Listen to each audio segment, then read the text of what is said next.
ओम नरवीरा ठह ठह ठह स्वाहा। इस कराल काल कलयुग में आप लोग बहुत सारी व्याधियों से परेशान हैं, तरह तरह के तंत्र मंत्रों से परेशान हैं, मरण, मूठ, वशीकरण, मोहिनी इत्यादि इत्यादि बाधाओं से परेशान हैं। और बहुत सारे लोग परेशान नहीं भी हैं, तब भी मन के भय से और मन की शंका से परेशान हैं। लेकिन ऐसा भी नहीं है कि सब परेशान नहीं है, कुछ लोग परेशान हैं लेकिन वो अपनी समस्या का हल नहीं ढूंढ पा रहे हैं। आज हम आपको इस वीडियो में एक साधारण सा मंत्र आपको उसकी सिद्धि विधि बताने वाले हैं और यह घंटाकर्ण महावीर जी का मंत्र माना जाता है। कामाख्या पीठ के पास में ही घंटाकर्ण जी का मंदिर स्थापित है और इनके जो मंत्र हैं या इनकी पूजा राजस्थान, गढ़वाल, गुजरात, उत्तराखंड और मध्य प्रदेश में बहुत गुप्त तरीके से की जाती है, क्योंकि इनके जो मंत्र होते हैं बहुत प्रबल और शक्तिशाली मंत्र माने जाते हैं। कहा जाता है कि ये तंत्र मंत्रों के ज्ञानी भी हैं और हनुमान जी महाराज के अंश भी माने जाते हैं। इसीलिए शायद इनके मंत्रों में और इनके नाम में महावीर शब्द का इस्तेमाल किया जाता है। पूरा विधि विधान इसके मंत्रों का आपको इस वीडियो में मिलेगा। उससे पहले दो शब्द, आप बहुत सारे लोग हमको चैट करके या व्हाट्सएप में या कमेंट में उग्र से उग्र मंत्रों की मांग करते हैं, तो ऐसे लोगों से मेरा थोड़ा सा निवेदन, क्षमा चाहेंगे, थोड़ा सा विषय से हट के बात कर रहे हैं, थोड़ा सा निवेदन, आप दुनिया के बड़े से बड़े उग्र मंत्रों को सुन लें, जप लें, पढ़ लें, ठीक है, कुछ नहीं होने वाला है। आप उग्र मंत्रों के पीछे ना भागकर एक साधारण मंत्र, जो इष्ट आपको पसंद हो उस देवी देवता का एक साधारण मंत्र को सिद्ध करिए, आपकी सारी समस्याएं हल हो जाएंगी।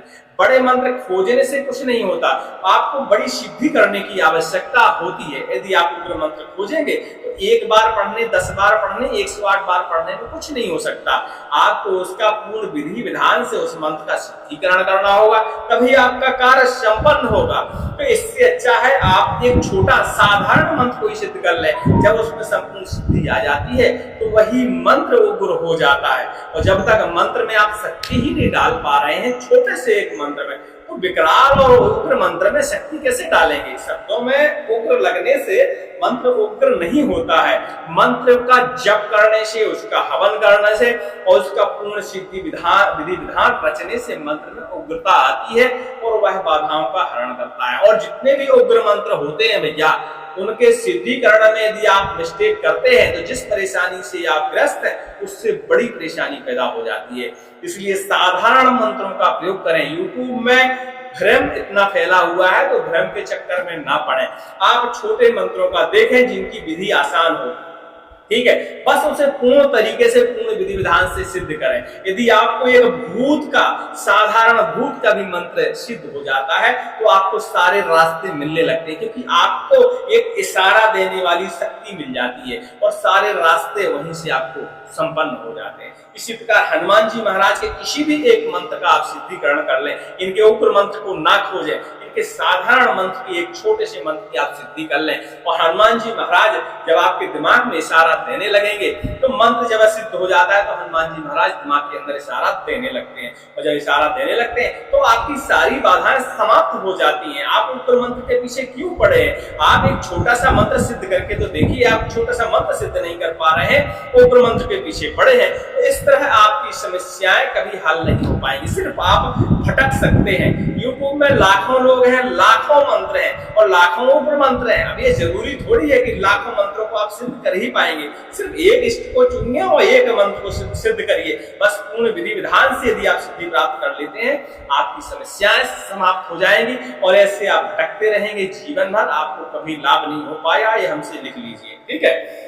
चलिए, घंटाकर्ण महावीर जी के मंत्र का आपको हम छोटा सा सिद्ध विधि विधान बताते हैं, जिससे आपकी छोटी छोटी समस्याएं और बड़ी बड़ी समस्याएं हल हो जाती हैं। हमने बताया आसाम के कामाख्या माता जी के मंदिर के जस्ट पास में घंटाकर्ण जी का मंदिर स्थापित है और इन्हें कामाख्या जी का पहरेदार माना जाता है। और आप तो समझदार है कि हर देवी का पहरेदार या तो भैरव होते हैं या बप्पा जी होते हैं, ठीक है। अब घंटाकर्ण जी को एक तांत्रिक भी माना जाता है और इनको हनुमान जी महाराज का अंश भी माना जाता है। वास्तविकता में इनकी पूरी कहानी किसी के पास है नहीं है, लेकिन इनके मंत्रों का जो प्रयोग है बहुत अच्छा है और बहुत अच्छा रिजल्ट निकाल के देता है। जिन जिन लोगों ने इनके मंत्रों का प्रयोग किया है उन्हें असफलता कभी हाथ नहीं लगी है। बस थोड़ी सी इनकी जप विधि ज्यादा है, लेकिन जप विधि ज्यादा होने से कुछ नहीं होता। यदि आप दृढ़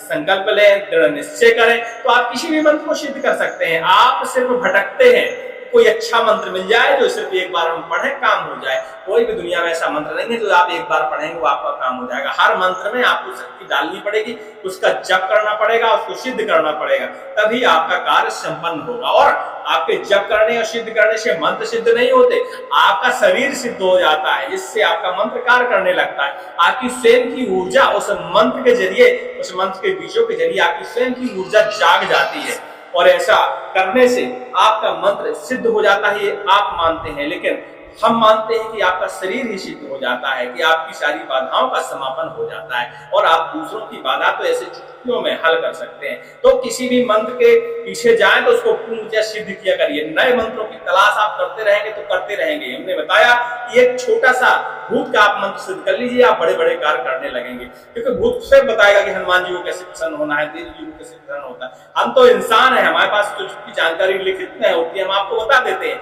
लेकिन जो प्रत्यक्ष शक्तियां होती है, चाहे भूत हो, बेताल हो, यक्ष हो, राक्षस हो, कोई भी हो, उनके पास गुप्त शक्तियां होती हैं और गुप्त जानकारियां भी होती हैं जो हम लोगों को नहीं होती। वो सीधा एक सत्य से उपाय बताएंगे कि हनुमान जी महाराज को बस ये चढ़ा दीजिए, हनुमान जी महाराज प्रसन्न हो जाएंगे, प्रत्यक्ष रूप से सामने आ जाएंगे। तो आप ढेर मंत्रों के पीछे ना भागकर सिर्फ एक मंत्र को ही सिद्ध किया करिए, जिससे आपकी समस्याएं हल हो जाए। ऐसे आपको ढूंढना है, भ्रमित होना है तो ढूंढते रहिए, कोई दिक्कत नहीं है। उसके लिए क्षमा चाहेंगे उन लोगों से जिनसे हमने ये सब बातें करी हैं। तो घंटाकर्ण महावीर जी का मंत्र 36,000 बार जप करने से सिद्ध होता है और मंगलवार से इनका जप शुरू किया जाता है। आप 10 दिन में, 11 दिन में, 11 दिन से ज्यादा का समय नहीं होना चाहिए, इतने में आपको 36,000 इनके मंत्र का जप करना होता है और उसका 10% हवन करना होता है पूर्ण अनुष्ठान के साथ। बैठ की इनकी आप किसी ब्राह्मण से करवा सकते हैं और नहीं तो आप मंत्रोच्चार विधि से स्वयं भी इनकी बैठकी कर सकते हैं और एक आसन पर बैठ के डेली कम से कम माला जपिए और टोटलिंग कर लीजिए कि हम 11 दिन में इनका 36,000 जप कैसे पूरा करेंगे। जब 36,000 आपका जप पूरा हो जाए तो इसके बाद इनका 10% हवन कर दीजिए। महाराज जी को पूर्ण स्वागत करिए, उनका श्रृंगार करिए, लाल रंग का श्रृंगार करिए, फल फूल चढ़ाइए, मिठाइयां चढ़ाइए, गुड़ के पुआ चढ़ाइए बनाकर और बाकी आप इत्यादि इत्यादि नारियल वगैरह, घी वगैरह जो भी चीजें उनको लगती हैं वो आप दे सकते हैं। इनका कोई पूजा विधान नहीं है, इसलिए हनुमान जी को जो चीजें लगती हैं वो सब आप इनको दे सकते हैं। इसके बाद महाराज जी से निवेदन करिए, आपका चाहे बिजनेस हो, व्यापार हो, चाहे भूत प्रेत हो, कितना भी बड़ा भूत प्रेत हो, कितनी भी बड़ी बाधा हो, मोहिनी बाधा हो, मरण बाधा हो, सभी इस मंत्र के जरिए कट जाती है और इस तरह किसी प्रकार का कोई उपाय नहीं करना पड़ता। सिर्फ मंत्र को सिद्ध करिए, सिद्ध करने के बाद सिर्फ देव से आपको एक बार कहने की जरूरत है कि महाराज ये मेरी बाधा हट जाए, मेरा हट जाए, तो आपका रोजगार तत्काल ही सही हो जाएगा, आपका व्यापार चलने लगेगा, बाधा आपकी तत्काल ही हट जाएगी। ज्यादा लोड झमेड़ नहीं है कि आप उल्टे सीधे तंत्र मंत्र टोने टोटके करें तभी आपकी बाधा हटेगी, छाड़ा करें, उतारा करवाएं, ये सब नहीं होता। जब मंत्र की सिद्धि मिल जाती है तो आप ये सब क्या है कि ये सब दिखावे के लिए, मन की संतोषी के लिए होते हैं कि उतारा हो गया, बोध लग गया सामने वालों के कि अब हम ठीक हो जाएंगे, उतारा हो गया मेरा, ठीक है, वो मन का एक बोध होता है। वास्तविकता में मंत्र जब पढ़ा जाता है तो मंत्र की ऊर्जा की तरंगें आपके शरीर के अंदर जाती हैं और आपके शरीर के अंदर से नकारात्मक ऊर्जा को बाहर निकाल देती है। इससे पित्ता सा काम होता है। ये सब जो होता है टोना टोटका, ये सब लोगों की मन की संतोषी के लिए होता है। हाँ, आपकी अपनी मन की संतोषी के लिए यदि आपको लगता है कि हम ठीक हो रहे हैं, कोई भंडारा करवा दीजिए, गरीब को दान दे दीजिए, भगवान के चरणों में बढ़िया प्रसाद चढ़वा दीजिए, भगवान का श्रृंगार करवा दीजिए, उनके कपड़े चढ़वा दीजिए, एक दिन की आरती करवा दीजिए, एक दिन का प्रसाद बंटवा दीजिए, ऐसे आप कार्य कर सकते हैं। बल्कि ये सब उतारा किया और दे दिया, जाके ये किया और उसको दे दिया, ये सब क्या है, सब एक तो कमाने का फार्मूला होता है और दूसरा मन की संतोषी होती है। जब तक आपके जेब से रुपया निकलता नहीं है तब तक आपको संतोषी नहीं होती। आपको कोई फ्री में उपाय बताएगा तो आपको कभी संतुष्ट होती होगी नहीं कि उसने तो कुछ किया ही नहीं है, सिर्फ मंत्र फूंक दिया, अब हमको कैसे आराम लगेगा।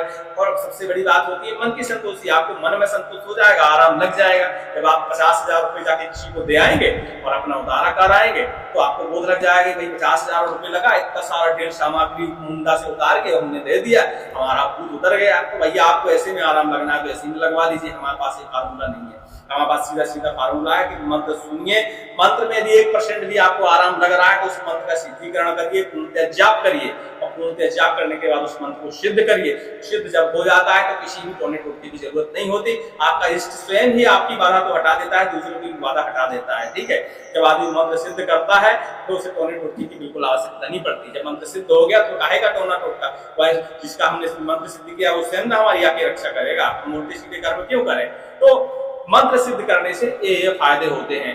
अब घट्टाकर्ण जी का साधारण मंत्र है, उम्मीद करते हैं कि आपने इनकी विधि सुन ली होगी। मंत्र 36,000 बार जाप करना है, मंगलवार से शुरू करना है, 11 दिन के अंदर ये जाप संपन्न होना चाहिए। हनुमान जी को जो सारे श्रृंगार चढ़ते हैं वो इनको भी आप पूरे चढ़ा सकते हैं। घर में बैठकर इस मंत्र की जाप उनका मंत्र का जाप कर सकते हैं चंदन की माला के साथ। और इनका 36,000 में से जो भी निकलता है उसका 10% आप शुद्ध घी से और हवन सामग्री से इनका हवन कर सकते हैं। इसके बाद और इनका जो बीज मंत्र है ओम नरवीर ठा ठा ठा स्वाहा, इसका जैसे ही आप 108 बार जाप करेंगे इस मंत्र की पूरी सिद्धि करने के बाद तो फिर आपको कान में या दिमाग में किसी भी तरह इशारे मिलना शुरू हो जाएंगे। बाकी कहानी आपको स्वयं पता चल जाएगी कि आगे हमको क्या करना चाहिए। क्योंकि यदि जो मंत्र वास्तविकता में सिद्ध हो जाता है वह मंत्र अपने आप ही इशारे करने लगता है कि अब आगे आपको क्या करना चाहिए। तो जो मंत्र सिद्ध नहीं होता तो सिर्फ वो एक मन की संतोषी होती है। हाँ, मंत्र को जप करने से शरीर में इतनी ऊर्जा आ जाती है कि बाधाएं हट जाती हैं। लेकिन जब मंत्र पूर्णतः सिद्ध होता है तो हमें इशारे मिलते हैं, और जब मंत्र सिद्ध नहीं होता तो ऊर्जा तो हमारे शरीर में आती है, हमारी नकारात्मक ऊर्जा भी हमारे से दूर हो जाती है, लेकिन उस मंत्र को सिद्ध नहीं माना जाता। क्योंकि जब मंत्र का इष्ट हमें इशारे ना दे, कुछ कहे ना, तब तक मंत्र को सिद्ध नहीं मानना चाहिए। ऐसा तंत्र शास्त्रों में कहा गया है। अब आपकी मर्जी कि आप हजारों मंत्रों के पीछे भटकना चाहते हैं कि हनुमान जी का कोई भी एक मंत्र ले लीजिए। हम तो कहते हैं कि हनुमान जी का ओम हम हनुमते नमः, ओम हम हनुमते रुद्रात्मकाय होम फट, ऐसे एक छोटे छोटे मंत्रों का असंख्य जाप करिए, हनुमान जी महाराज के मंत्र सिद्ध हो जाते हैं। बड़ा आसान है।